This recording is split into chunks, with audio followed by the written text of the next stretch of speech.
And today I'm thrilled to introduce Karine Zbinden. In her 20 years as a published academic author and university lecturer in French studies, Karine has seen firsthand the need to help women conquer self-doubt. After going part-time to raise her 3 children, Karine faced the difficulties so many women do when they seek to return to a full-time career later in life. Now a certified life coach, she specializes in helping women build their confidence so they are ready to rejoin their former career after children, pivot into a new profession, or start their own business with confidence and joy. So Karine, welcome. I can't wait to hear your top tips to boost your confidence. So I am going to turn it right over to you. Well, thank you, Ellen, and thank you for the opportunity to come into your group to speak to all you wonderful women. Hello, everybody. It's lovely that you've come to join now live, or if you watch the replay as well. So I'm really happy to be speaking today. And yes, I've chosen to focus on self-confidence and helping women build their self-confidence, because it's something that I personally have had to work on over the years. And I think it's something that's confidence particularly is, there's quite a lot of misconceptions perhaps or myths around confidence, and that we see that we sort of think some people are confident as if they were born confident, and others aren't. And often it seems to be couched in terms of other people are confident and I'm really not confident. And it seems so final and impossible to change when we put things like that. But in fact, confidence is much more fluctuating and changing. And I think we all feel confident in certain circumstances and about certain things, and less confident about other things. And if we actually spend a bit of time working on confidence, we can really change things for the better. And so before I delve straight into the tips, I'd like to remind us of some other expressions that are very closely related to confidence. For example, self-image, self-perception, self-worth, self-acceptance, self-respect, self-esteem. They're not all synonymous, but they are linked to self-confidence, and you know, they basically all related to the way we view ourselves and the way we think about ourselves. Okay, so I think it's time, you know, it's a good idea to take a little bit of time at some point and start to think about those different terms, and in relation to us, what is our self-image? What, you know, how much self-respect do we really have, and sense of self-worth? I think it can also be really a really useful thing to do. But I'm going to move on to my tips about self-confidence, and because it can have such an enormous effect on your life, on the way you feel, you know, your emotions, on the way you behave, and your general well-being, if you feel more self-confident. So it's really well worth having a go at improving that. So yeah, the first thing is, do you compare yourself? And by that I mean not just do you compare yourself to other people, for example, you know, and if you do, does it make you feel motivated, inspired, or does it, on the contrary, bring you down? If you're looking at someone and thinking, oh, she does that, or he does that really well, I wonder what I can learn and how I can do that too, then it's perfect, because it will be very motivating, inspiring, and empowering. So there's no problem with that. But I think generally it's not such a positive exercise when we compare ourselves to other people. We tend to come up with a negative assessment of our own abilities or skills or whatever.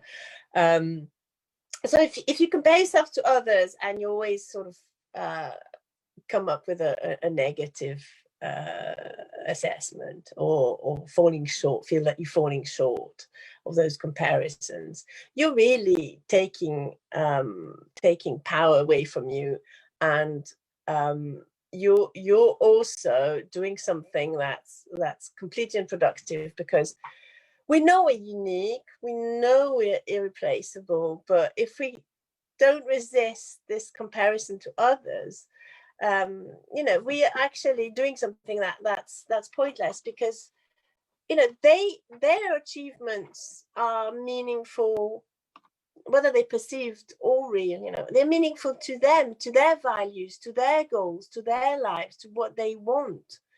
They don't necessarily mean resonate the same with yourself. So I think it's more a question of focusing on what we want, what matters to us. That's important. But that takes me to the second part of this. So, we can also compare ourselves to a sort of ideal image that we have of who we should be or what we should be like. And, that can have come from various sources as we're growing up, perhaps. And again, if it's empowering, if you feel, I'm actually doing really quite well, then that's really good. But a lot of the time it can have, it's the opposite effect, that we're feeling that we haven't quite measured up and so on. So I think we need to change perhaps the way we think about ourselves and the way we speak to ourselves, the way we describe ourselves and our own appearance, our own abilities, because they have an enormous impact on what we'll be able to achieve for ourselves. And this is my second point. Have you thought of how you speak to yourself? Does the language you use when you think of yourself, your identity, your skills, or your achievements, does it empower you, or does it shoot you down? And try to reflect or catch yourself, in the next few days. Say, if you fail at something, or something doesn't come up quite as you were hoping, or you forget something, you miss something, you break an object, what do you say or think to yourself? Oh, how dumb, how stupid of me, or whatever. Or do you do you take responsibility for the bad stuff? And how do you react when something good happens? Do you take responsibility for that too?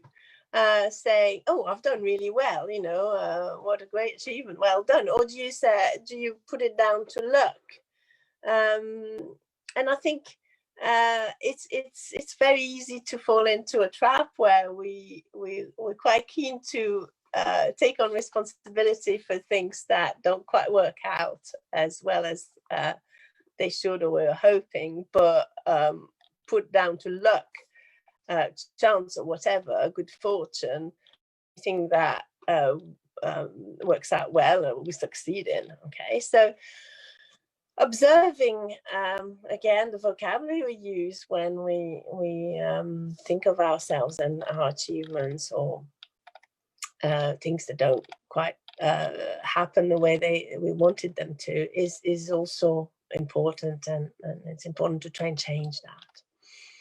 And as a follow on from this, how do you react to challenges? When you feel that something is beyond what you're comfortable doing, out of your comfort zone, as tend to describe it, how do you feel about it? Do you feel that it's something positive, it's exciting, it's a new opportunity, your chance to try something out, to try something new, have a different experience? Or do you see it more as something negative that you should avoid at all costs? You know, do you try to always stay in your comfort zone and doing things that don't challenge you?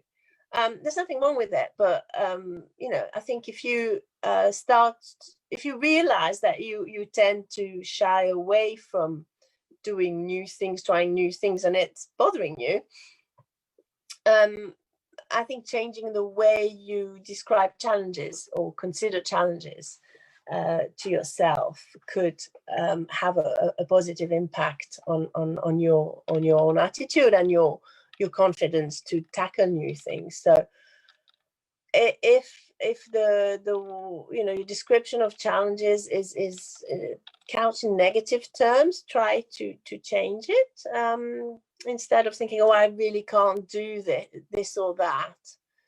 Say, you know, I can't do this just yet, or I don't know, I haven't learned to do this, but I can try, I can learn, I can improve, I can get better, and I really love trying out new things. And if you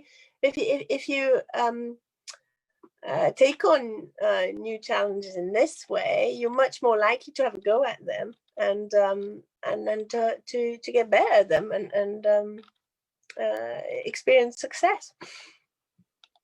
Now, the fourth tip is to consider a sort of an unhappy outcome, as it were. What if you failed?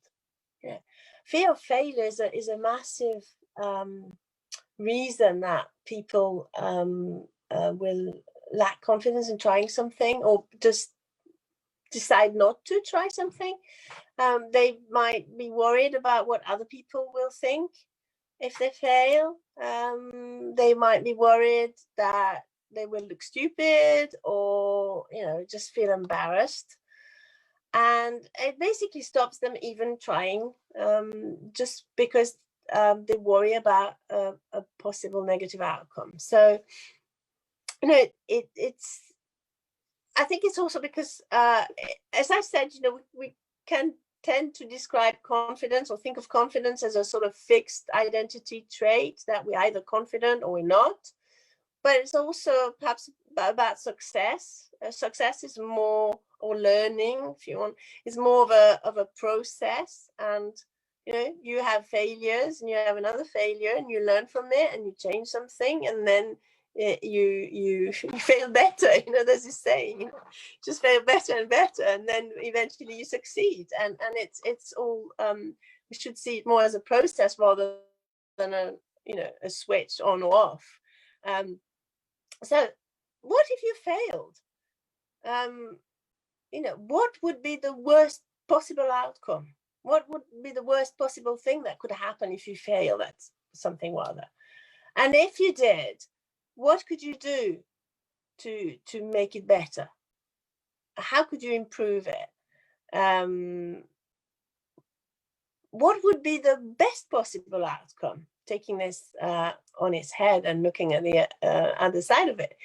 And, you know, when you start to weigh up the worst possible outcome, if it doesn't work, but then against the best possible outcome, is it worth trying? And considering the things you could improve, the things you could learn, to try again, is it not putting this potential failure into perspective and giving you more incentive, more motivation to have a try? Another thing that is really important to realize is that of all the beliefs that we have about ourselves, so how we describe ourselves, a lot of them, we you know, they might look like statements of facts, but very more often than not, they are opinions, and the opinions that we gleaned or that we've that were formed when we were children, and sometimes very young children. And you know, as children, we obviously don't understand all the ins and outs of situations. We don't have all the tools, but we are trying to make sense of the world, and we're trying to interpret and create meaning about things that we don't understand. And because as children, we're also very self-centered, naturally, we tend to attribute too much to our own self, you know, too much responsibility. So, you know, we can sort of interpret as something negative as being due to us, when actually it's absolutely nothing due to us. And one way that we can change negative beliefs about ourselves is to basically replace them with some more powerful and more positive beliefs. And kind of a very easy one to do, because it doesn't require a lot of introspection, is to just think, I am enough. And you know, it's really incredibly simple and easy. But if you repeat this, I am enough, to yourself, often every day, you know, a few times every day, maybe just when you wake up or when you fall asleep, you can write it, I don't know, on your mirror or on your computer screensaver or whatever, somewhere where you'll see it regularly. It'll gradually seep into your unconscious and change the way you consider yourself. And that these first 5 tips are things that really work on your inner sense of confidence. And this is the this is the sort of trend in self-development, personal development, and coaching, of working on the inside to have an effect on the outside, so from the inside out. And it's very powerful and effective. You know, there's nothing wrong with that. But I think that in case of confidence, it's also really useful to look at the opposite direction, look at from the outside in. Because, for example, the way you project yourself to others, if you project yourself as confident, people will react differently to you. And you will in turn pick it up. So it will have as an effect to build your own inner self confidence. Okay, so it's kind of a circle that, you know, the more confident you are inside, the more confident you act and project yourself out to others, and then they react in a certain way, and that feeds your inner confidence. But there's no reason why you necessarily have to start from the inner confidence to go out. You can also start working on the outer signs of confidence to boost your inner confidence. Okay, and you can do, you don't even have to necessarily do the full circle all the time that way. You can work a bit on the outside confidence and a bit on the inside, and this will feed onto itself. So I think it's really quite powerful to mix and match in a sense, because it creates sort of compound effect on you. So the next little tips are about projecting a more or becoming more aware of how we project ourselves to others and how confident we look. So, for example, how aware are you of the effect of your posture? I mean, we've all heard that we should sit up straight because it's more empowering and it's better for your back as well, incidentally. But, you know, that's a lot of the time we forget about it, and we might not think about it in all sorts all different types of positions or situations. You know, just try to visualize, if you have to do something you're not comfortable with, try to see how you look from the outside, and if there's a little tweak you can do, in the way you hold yourself that will have as an effect to show you as more confident, because other people will pick up on that. Okay, so yes, it can be sitting up straight, pushing your shoulders down, but also the way you look at people. And if you hold eye gaze, or if you're speaking to a group of people, if you make eye contact and go from one person to another, it will have an effect on how they perceive you. The trick here is to focus maybe on one thing or two, and to try and become aware of them and go back and tweak them regularly until they become more inbuilt, as it were, sort of ingrained, and you don't have to think about it. The other little tip is about how the words you use have an effect, how they inspire confidence in others, how they show your power and authority. So, or on the contrary, do they undermine your own expertise, your own authority and confidence?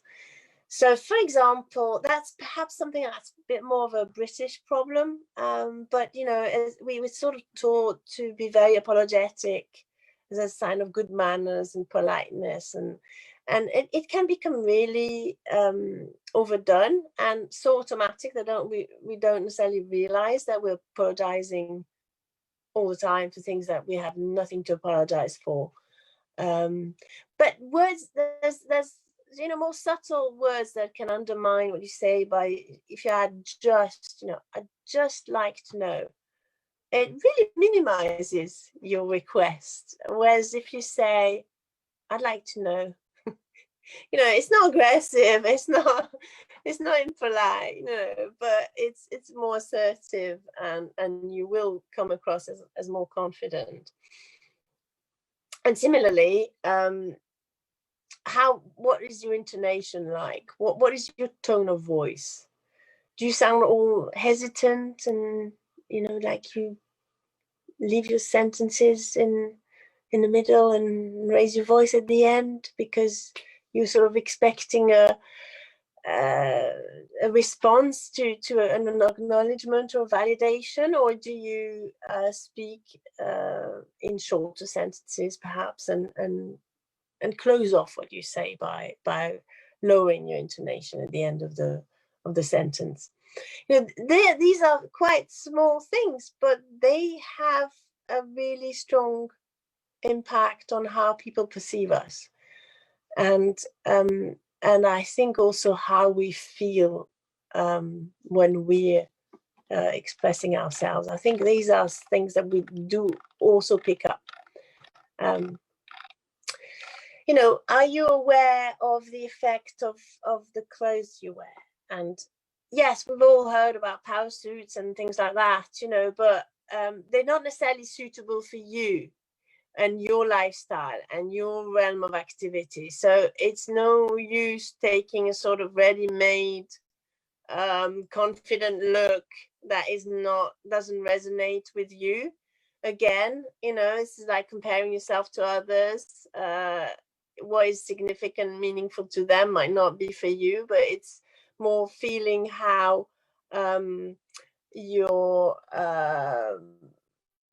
how confident the outfits you have, the look you cultivate makes you feel yourself. Okay, so that's another thing you can tweak quite easily, and that can be very powerful. And my last thing, and I'll finish there because I don't want to drag on and on, is be kinder to yourself. The way you talk to yourself, the inner language you use to describe yourself, and does it encourage you? Do you recognize celebrate your achievements? Do you show kindness to yourself? Because at the end of the day, you need to remember that you're the only person that you will have to spend the rest of your life with. day in, day out, and a bit more love, a bit more acceptance will make really great company. So thank you very much. Wow. That was great. Thank you so much, Karine. There is so much there. I took a few notes because I wanted to kind of circle back to some of the things you said because they were so powerful. I love the idea, for example, of coming at yourself through the lens of curiosity, right? And instead of comparing yourself to others in a negative way, when you look at yourself and then you look at others, to be curious about, oh, I really like what she did or how she carries herself. And what's that about? As opposed to, oh God, she's so much, better put together and well-spoken than I am. So I don't know, that was the first thing from your first tip that I thought was really powerful. We are so hard on ourselves, right? We are so judgmental of ourselves, which, that last piece you talked about being kind to yourself, we are the worst. We're so critical of ourselves, that little voice inside that keeps judging us. So that was really strong for me.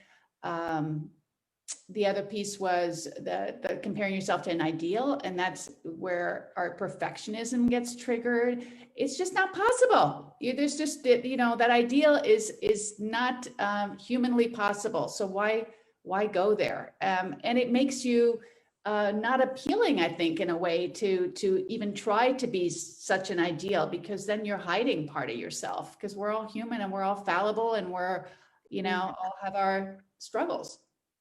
Yeah, that's very true, actually. Yeah.